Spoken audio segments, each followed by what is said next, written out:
औज़ुबिल्लाहिमिनश्शैतानिर्रजीम बिस्मिल्लाहिर्रहमानिर्रहीम अस्सलामु अलैकुम। ज़ाहिद हुसैन शाह एक नए ट्यूटोरियल एक नई वीडियो के साथ आप सबकी खिदमत में आपके अपने चैनल लेट्स लर्न पर एक बार फिर से हाज़िर। जी तो डियर व्यूअर्स, हमारे एमएस एक्सेल के प्रैक्टिकल जारी हैं और आज जो हम प्रैक्टिकल परफॉर्म करने लगे हैं वो हमारा प्रैक्टिकल नंबर 7 है। इससे हम पहले जो है वो प्रैक्टिकल 6 तक परफॉर्म कर चुके हैं। आज का जो हमारा टॉपिक है बहुत इम्पॉर्टेंट है। एक्सेल में जो भी हम टॉपिक परफॉर्म करेंगे वो इम्पॉर्टेंट ही होगा, कोई भी स्किप करने वाला नहीं होगा। तो आज की वीडियो स्टार्ट करते हैं। आज की वीडियो में जो हम चीज़ डिस्कस करने जा रहे हैं वो है होम के टैब से सेल का टैब। ठीक है जी। अब सेल में क्या क्या चीज़ें हैं और इनका क्या क्या मकसद है और इनको कैसे इस्तेमाल करते हैं, इसकी तरफ चलते हैं। तो सिंपली मैं कुछ लिख रहा हूँ। ये दिखने का मकसद सिर्फ ये है कि जब मैं यहाँ पे कुछ एक्शन परफॉर्म करूँ तो आपको इजीली पता चल सके कि यहाँ पे वाकई ही में कुछ हुआ है। जैसे कि इंसर्ट की अगर हम बात करते हैं तो आप देख सकते हैं इंसर्ट सेल्स।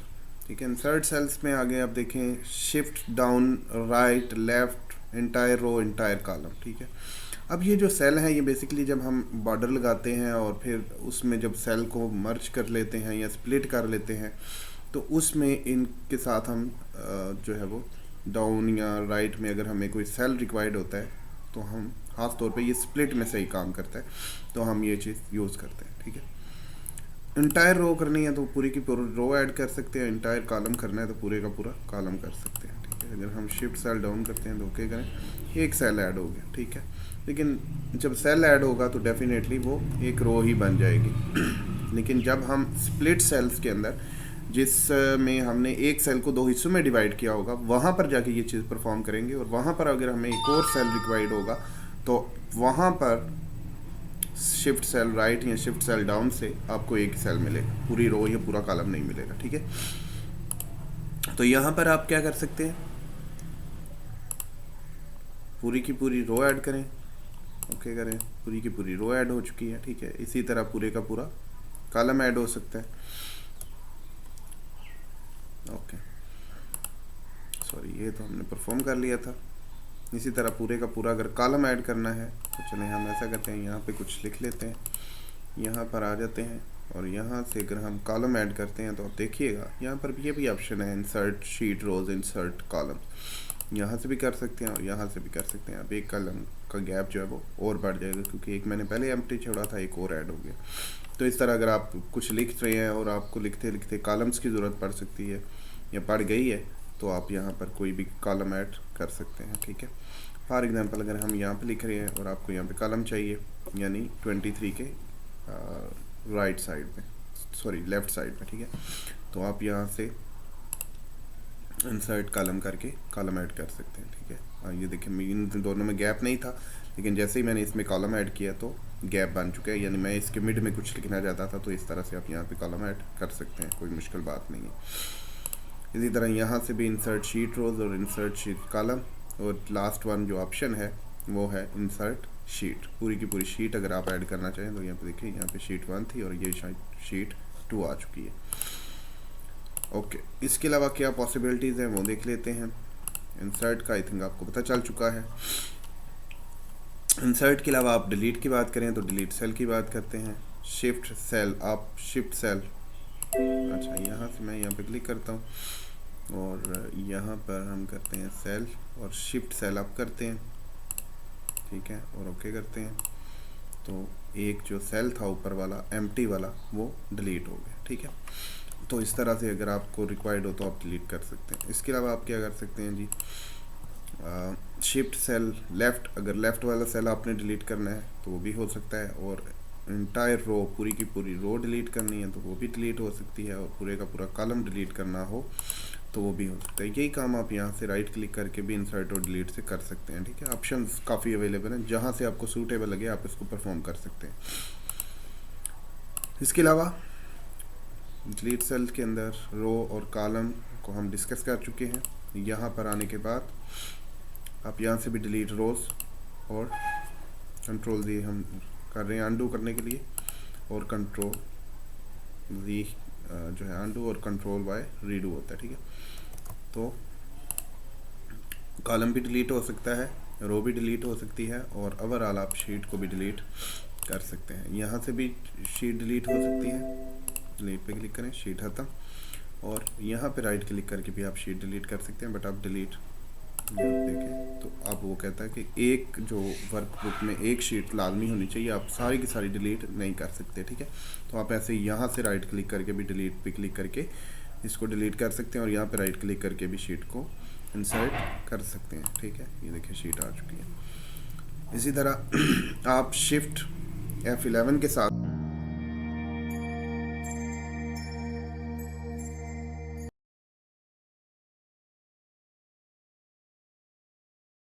भी न्यू शीट ऐड कर सकते हैं। लाइक अगर मैं यहाँ पे क्लिक कर लेता हूँ शिफ्ट F11, तो ये देखिएगा ये आपको नज़र आ रहा है कि एक शीट न्यू ऐड हो चुकी है। तो इस तरह आप शीट न्यू शॉर्ट की क्या यूज़ करेंगे, शिफ्ट F11।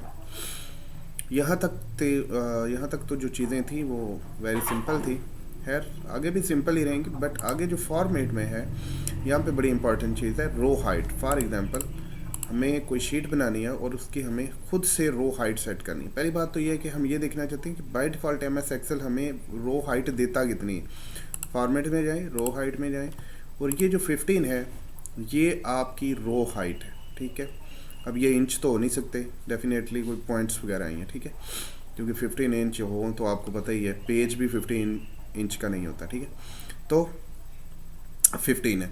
अब अगर मुझे इसको कम या ज़्यादा करना है तो मैं यहाँ पर रो हाइट में जाके इसको कम या ज़्यादा कर सकता हूँ। फॉर एग्जांपल मुझे इस रो की जो विड्थ हाइट है वो चाहिए 50, तो आप देखें ये 50 हो चुकी है।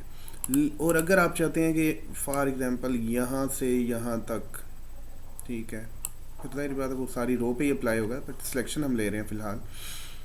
तो फॉर्मेट में जाएँ, रो हाइट में जाएँ, और हमने 50 लगाया था, आप इस पर 50 लगाएंगे, सारे के सारे 50-50 हो जाएंगे, ठीक है। तो इस तरह से हमें जब कोई भी रो हाइट एडजस्ट करनी होती है किसी शीट के लिए तो हम यहाँ से एडजस्ट कर सकते हैं।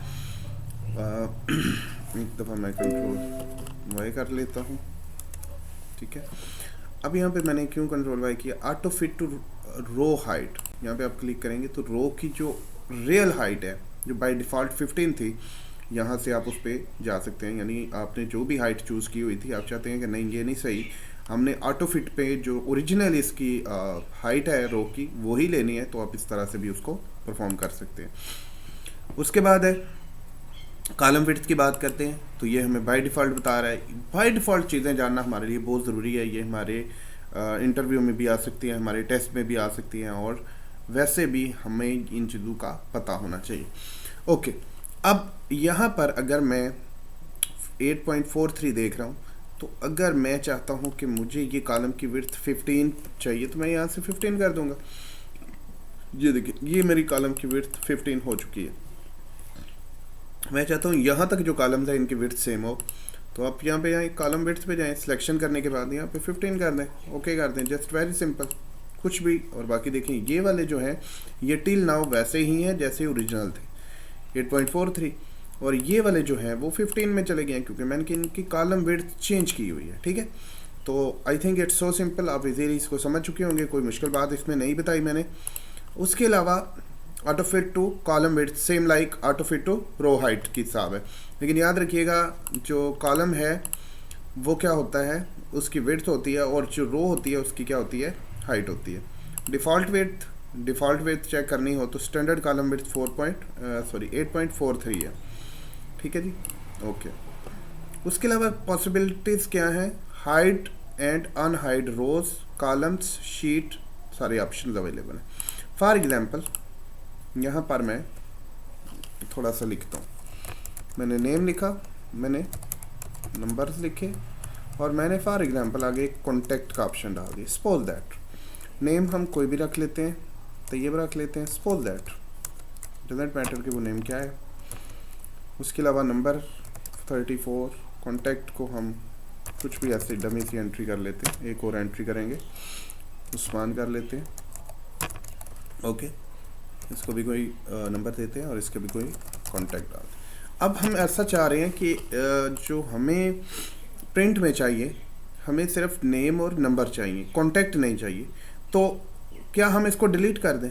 नहीं, क्यों? क्योंकि जब हमने इसको बनाया हो तो डेफिनेटली हमें इसकी कहीं ना कहीं ज़रूरत होगी, तभी हमने ये कॉलम इसमें ऐड किया था, अदरवाइज हमें इस कॉलम को ऐड करने की ज़रूरत नहीं थी। तो अब क्या करेंगे, आप राइट क्लिक करके भी हाइड कर सकते हैं, ठीक है, राइट क्लिक करके भी आप कॉलम या रो को हाइड कर सकते हैं। और अगर आप यहाँ से हाइड नहीं करना चाहते, यहाँ पर ये देखिएगा जिधर हाइड होता है, अगर इसको अनहाइड करना हो आफ्टर सिलेक्शन, ठीक है, सिलेक्शन के बाद, तो यहाँ पर देखिए ये आपको नज़र आ रहा है, यहाँ पे कोई गैप नहीं है, लेकिन यहाँ पर एक गैप नज़र आ रही है। यहाँ पे आप क्लिक करेंगे डबल क्लिक, तो वो ही कॉलम जो आपका हाइड हुआ था वो बाहर आ जाएगा। यही काम आप यहाँ से भी कर सकते हैं, हाइड रो, जो रो सिलेक्टेड है वो हाइड हो जाएगी, ठीक है। अब यहाँ पर आप देखें ये जो दो लाइनों के दरमियान गैप आता है, इसका मतलब है कि यहाँ पर कोई रो हाइड है। अगर यहाँ पर गैप आएगा तो इसका मतलब है यहाँ पे कोई कॉलम हाइड है, ठीक है। तो आप यहाँ पे डबल क्लिक करेंगे, आपकी रो बाहर आ जाएगी। उसके अलावा आप हाइड शीट करना चाहें तो पूरी की पूरी शीट को भी हाइड कर सकते हैं। फिर अगर हाइड कर लिया है तो डेफिनेटली नेक्स्ट ऑप्शन क्या होगा, unhide sheet, unhide column, unhide rows, ठीक है। तो जो चीज़ हाइड की गई होगी उसको आप अनहाइड कर सकते हैं। इसके अलावा रो को अगर हमने हाइड करना हो तो कैसे, और एक कौन सा प्रोसीजर है वो देख लें,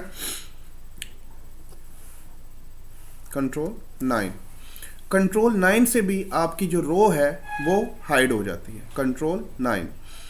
अब अगर हमें इसी वक्त इसको अनहाइड करना है तो हम कंट्रोल शिफ्ट 9 से इसको अनहाइड कर सकते हैं। देखा आपने, कंट्रोल शिफ्ट 9 से अनहाइड हो चुका है। बट अगर आप कंट्रोल 9 से इसको हाइड कर लेते हैं और फिर आप यहाँ पे सिलेक्शन इसकी ख़त्म कर देते हैं और फिर यहाँ से आके अगर आप कंट्रोल शिफ्ट 9 करते हैं तो आपकी रो अनहाइड नहीं होगी, क्योंकि उसको अब एक्सेल को ये बात रिकग्नाइज नहीं हो रही कि कौन सी रो हाइड की गई है। अगर तो आपने हाइड किया और उसकी सिलेक्शन के साथ ही, मतलब वो अभी सिलेक्ट था और आपने उसको शॉर्ट की के थ्रू अनहाइड कर लिया तो पॉसिबल है, आप कर सकते हैं। लेकिन अगर सिलेक्शन ख़त्म हो गई तो फिर आप शॉर्ट की के थ्रू इसको अनहाइड नहीं कर सकते। तो इसी तरह आप यहाँ पर आप जाएंगे, फिर दोबारा डबल क्लिक करेंगे और आपकी रो अनहाइड हो जाएंगी। ओके जी, अब यहाँ पर हम जाते हैं फॉर्मेट में अगेन। इसके अलावा आप क्या कर सकते हैं, रीनेम शीट कर सकते हैं। ये आपको जो शीट नज़र आ रही है इसको आप रीनेम करना चाहते हैं, अब इसको कोई नेम देना चाहते हैं तो आप नेम दे सकते हैं। फॉर एग्जांपल मैं इसका नाम रख लेता हूँ प्रैक्टिस। आप यही काम आप कहाँ से कर सकते हैं, इस शीट के ऊपर राइट क्लिक करें और रीनेम का ऑप्शन यहाँ पर भी अवेलेबल है, यहाँ से भी आप उसको रीनेम कर सकते हैं। फॉर एग्जांपल इसका नेम ही रीनेम रख लेते हैं, सपोज दैट। तो देखिए जो काम फॉर्मेट से हो रहा है वो सेकंड जो भी उसका ऑप्शन अवेलेबल है मैंने वो भी आपको करके दिखा दिया। ओके, अब जो ऑप्शन आया है that is really important, very important. क्यों, कैसे, मूव और कॉपी शीट। देखिए हम एक पैटर्न फॉर एग्जांपल बना लेते हैं, सपोज दैट हम इस पैटर्न को बनाते हैं और मैं इसको बॉर्डर लगाता हूँ, इसके ऊपर कुछ लिखता हूँ, मतलब एक प्रॉपर लुक देने की कोशिश करता हूँ। डेफिनेटली एक छोटी सी चीज़ है, इतनी प्रॉपर लुक तो नहीं बनेगी, लेकिन कोशिश करने से कुछ भी पॉसिबल हो सकता है और आप देखिएगा मैं पॉसिबल करके दिखाऊंगा आपको। तो हम थोड़ा सा इसकी लुक बनाते हैं जी, लुक बन गई। अब हम चाहते हैं कि ये जो फॉर्मेट है नेम, नंबर, कॉन्टैक्ट, ये हमारी रीनेम शीट पे आ जाए या न्यू शीट हम बनाएं और उसका नाम फिर हम रीनेम रख लेंगे, जो भी मामला आता है हम वो कर सकते हैं। तो इसके लिए हम इसको इन सारी शीट को डेल करें, यहाँ पे राइट क्लिक करें, मूव और कॉपी यहाँ पर भी अवेलेबल है और फॉर्मेट में जाने के बाद मूव और कॉपी वहाँ पर भी अवेलेबल है। उसके बाद वो कहता है कौन सी शीट को कॉपी करना है, move to end. Move to end का मतलब होता है कि एंड में, लास्ट में इसको मूव कर दो, ठीक है। क्रिएट कॉपी, यहाँ पे दो ऑप्शन है, बुक 1 जो करंट ओपन है और इसके अलावा आप न्यू बुक में भी इसको कर सकते हैं और ईमेल अकाउंट डिटेल एक और फाइल ओपन है उसमें भी आप कर सकते हैं। यानी जितनी फाइल्स ओपन है उसमें से किसी में भी आप इस शीट को कॉपी कर सकते हैं और अगर नहीं करना चाहते तो यही शीट आप न्यू वर्कबुक में भी कर सकते हैं। ये आपको न्यू बुक का ऑप्शन नज़र आ रहा होगा, लेकिन मैं अभी इसको बुक 1 में ही करूँगा। Okay, create copy. Create copy का मतलब है कि मुझे इसकी एक डुप्लीकेट चाहिए ताकि इसका फॉर्मेट मेरे पास आ जाए। अब इस प्रैक्टिस को उठा के इधर ले जाएंगे, इसका नाम हम रीनेम करके कुछ भी रख लेंगे, न्यू फॉर्मेट रख लेंगे, जो भी आपका दिल करता है वो रख लें, कोई इशू नहीं है। अब क्या हुआ, अब ये ही फॉर्मेट सेम बना बनाया आ गया और यहाँ पर आ चुका है और मुझे सिंपल यहाँ पे थोड़ी सी चेंजिंग करनी है जो मुझे रिक्वायर्ड है। फॉर एग्जांपल मुझे ये रिक्वायर्ड था, ठीक है, और यहाँ पे जो भी रिक्वायर्ड हो, ठीक है। तो आप यहाँ से कुछ भी जो है वो चेंज कर सकते हैं, बट आपको जो फॉर्मेट था वो किसने दिया? मूव और कॉपी शीट ने। इसके अलावा आप क्या कर सकते हैं? टैब कलर कर सकते हैं। टैब कलर, ये टैब कलर है, यहाँ पर आपको नजर आएगा। बाहर आए तो ये देखेंगे यही टैब कलर होता है, ठीक है। यही कलर आप राइट क्लिक करके यहाँ से भी टैब कलर से चूज कर सकते हैं, ठीक है जी। ये देखें, क्लियर। इसके अलावा फॉर्मेट में और क्या अवेलेबल है वो देख लेते हैं। प्रोटेक्ट शीट, शीट को प्रोटेक्ट किया जा सकता है। यहाँ पे पासवर्ड लगाएंगे। सिलेक्ट लॉक्ड सेल और सिलेक्ट अनलॉक्ड सेल, मतलब कौन कौन से सेल को आप जो है allow all user of this worksheet to, आप यहाँ पे लगाएंगे पासवर्ड, और क्या आप उसको इजाज़त देते हैं और किस चीज़ की इजाज़त नहीं देते वो आप यहाँ से सिलेक्ट करेंगे। पासवर्ड फिर लग जाएगा, ओके कर देंगे हम लोग। अब देखें यहाँ पर इस जो शीट को प्रोटेक्ट किया गया है इसके अंदर रिस्ट्रिक्शन लगी है, अब ये वाली चीज़ें इसमें अप्लाई नहीं हो सकती। इसके अलावा क्या पॉसिबल है जी? अनप्रोटेक्ट शीट की जा सकती है, लॉक सेल किया जा सकता है फॉर्मेट, लेकिन अब ये सारा कुछ तभी काम करेगा जब ये देखें रो हाइट, ऑटो वेट्स कुछ भी काम नहीं कर रहा। तो हम पहले अपनी शीट को अनप्रोटेक्ट करेंगे थ्रू पासवर्ड। जी, हमारी शीट अनप्रोटेक्ट हो चुकी है, लॉक सेल हमारे लगे हुए हैं। चलिए मैं आपको एक चीज़ दिखाता हूँ, मज़े की चीज़ है। यहाँ पे मैं एक आपको फार्मूला लगा के दिखाने लगा हूँ, is equal to sum, just a simple dummy entry, और इसका एक मकसद है। क्या मकसद है वो भी आपको दिखाएंगे। यहाँ पे आप क्लिक करें तो आपको यहाँ पे क्या नज़र आ रहा है? फार्मूला नज़र आ रहा है, ठीक है। लेकिन आप चाहते हैं कि यहाँ पे जब आप क्लिक करें तो यहाँ पे फार्मूला नज़र ना आए। उसके लिए आपको क्या करना है? नंबर फॉर्मेट में जाना है, ओके। नंबर फॉर्मेट में जाके प्रोटेक्शन पे जाना है, लॉक सेल और हाइडन पे क्लिक करना है। लेकिन एक बात याद रखिएगा, पढ़ने वाली बात नीचे लिखी हुई है, लॉकिंग सेल और hiding formula has no effect until you protect the worksheet, review tab, change group और प्रोटेक्ट बटन। जब तक आप अपनी शीट को प्रोटेक्ट नहीं करेंगे तब तक लॉक सेल और हाइडन जो है वो काम नहीं करेंगे, ओके। अब हमने क्या करना है? अगेन प्रोटेक्ट शीट करनी है, फिर हम लगाते हैं पासवर्ड, और आपने देखना है कि यहाँ पे आपको क्या फ़र्क नज़र आने वाला है। मैं इसको 1 2 3 ओके, अगेन 1 2 3 ओके। यहाँ पर आप गौर कीजिएगा, अब यहाँ पर 79 में मैंने इज इक्वल टू सम का फार्मूला लगाया था, और जो कि आपको पहले नज़र भी आ रहा था, वो फार्मूला बार में is equal to sum, bracket, आगे सेल रेंज, ब्रैकेट क्लोज, आपको ये चीज़ नज़र आ रही थी, आपने खुद देखी। लेकिन प्रोटेक्ट शीट करने से पहले मैंने दो चीज़ें अप्लाई की। कौन कौन सी? एक मैंने अप्लाई किया हाइडन, और एक मैंने किया लॉक्ड सेल। और उसने एक बात बताई, उसने कहा कि ये दो चीज़ें तब तक काम नहीं करेंगी जब तक आप अपनी शीट को प्रोटेक्ट नहीं कर लेते। तो मैंने वो दो चीज़ें अप्लाई की। अप्लाई करने के बाद मैं फॉर्मेट में आया, और फॉर्मेट में आके मैंने पहला काम जो किया वो क्या किया? पहला काम मैंने शीट को प्रोटेक्ट किया। और जैसे मैंने शीट को प्रोटेक्ट किया तो यहाँ पर एक तो रिस्ट्रिक्शन की पाबंदी लग चुकी है, मतलब एडिटिंग की रिस्ट्रिक्शन लग चुकी है, पाबंदी लग चुकी है कि अब कोई बंदा मेरी शीट को एडिट नहीं कर सकता, ठीक है। The cell or chart you are trying to change on the protect sheet, to make a change on protect the sheet you might be requested to enter password. कहते हैं जिस शीट को आप चेंज करना चाह रहे हैं, इसको चेंज करने के लिए आपको रिक्वेस्ट करनी पड़ेगी पासवर्ड की। अगर आपको पासवर्ड मिले तो आप इस शीट को चेंज कर सकते हैं, एडिट कर सकते हैं। अगर आपको पासवर्ड नहीं मिलता तो आप डायरेक्टली इस शीट को चेंज नहीं कर सकते, ओके। नाउ अगर मैं इस शीट को अनप्रोटेक्ट करता हूं थ्रू पासवर्ड, तो आप देखेंगे फार्मूला भी नजर आएगा और शीट में चेंज भी होना शुरू हो जाएगा, ठीक है जी। आई थिंक आपको ये बात समझ आई होगी। उसके अलावा फॉर्मेट में क्या रह गया है? फॉर्मेट सेल रह गया। फॉर्मेट सेल में फिल कलर, बॉर्डर, फॉन्ट, ये चीज़ें आप बना के कोई भी नया जो फॉर्मेट स्टाइल है सेल के रिलेटेड वो ले सकते हैं। लाइक अगर मैं यहाँ पे क्लिक कर लेता हूँ या यहाँ पे कहीं पे भी कर लें, कोई इशू नहीं है। आप जाएं फॉर्मेट सेल में और यहाँ से फिल कलर चूज़ करें जो आपको अच्छा लगे। मुझे अगर येलो अच्छा लग रहा है तो मैं येलो ले लेता हूँ। उसके अलावा फॉन्ट कलर अगर मुझे चाहिए येलो के ऊपर रेड तो रेड हो जाएगा, ओके। और बॉर्डर अगर आपको रिक्वायर्ड है तो बॉर्डर लगाएं, अगर नहीं रिक्वायर्ड तो नया लगाएं, ठीक है। जो चीज़ आपको रिक्वायर्ड है वो आप यहाँ से चूज़ कर सकते हैं, ओके। तो यहाँ पे मैं करूँगा क्लिक और ये मेरा लग जाएगा बॉर्डर। पहले मैंने बॉर्डर का जो है वो स्टाइल चेक किया और देन अब मैं बॉर्डर को टिक कर रहा हूँ। बॉर्डर का कलर अगर आप चेंज करना है तो चाहें तो वो भी कर सकते हैं। अब ओके करते हैं तो ये देखें ये सेल स्टाइल बन चुका है और यही आप जो है वो सेल स्टाइल मल्टीपल सेल्स पे भी अप्लाई कर सकते हैं, सिंगल सेल पे भी कर सकते हैं। As per your requirement, as per your need आप इस चीज़ का इस्तेमाल करेंगे जी। तो डियर व्यूअर्स, उम्मीद करते हैं आज की वीडियो आपको बाकी वीडियो की तरह ज़रूर पसंद आई होगी। और आज की वीडियो में जो चीज़ें हमने बताई that is very very important, that are very important, क्योंकि ये बहुत अहम थी। क्यों अहम थी और क्यों अहम है, आपने इसकी अहमियत का अंदाज़ा यहाँ से लगा लिया होगा। जितने भी हमने शीट्स बनानी है, जितनी भी हमने असाइनमेंट्स बनानी है, उन सब में इन सारी चीज़ों का इस्तेमाल होगा। तो जी डियर व्यूअर्स, आपसे सिंपल एक ही गुजारिश, अगर आप हमारे चैनल पे नए हैं और आपने अभी तक हमारे चैनल को सब्सक्राइब नहीं किया तो बराए मेहरबानी हमारे चैनल को सब्सक्राइब कर लें और साथ ही मौजूद बेल आइकन पर क्लिक कर लें ताकि हर नई आने वाली वीडियो से आप मुस्तफ़ीद हो सकें। Thank you so much for watching this video. Take care. Allah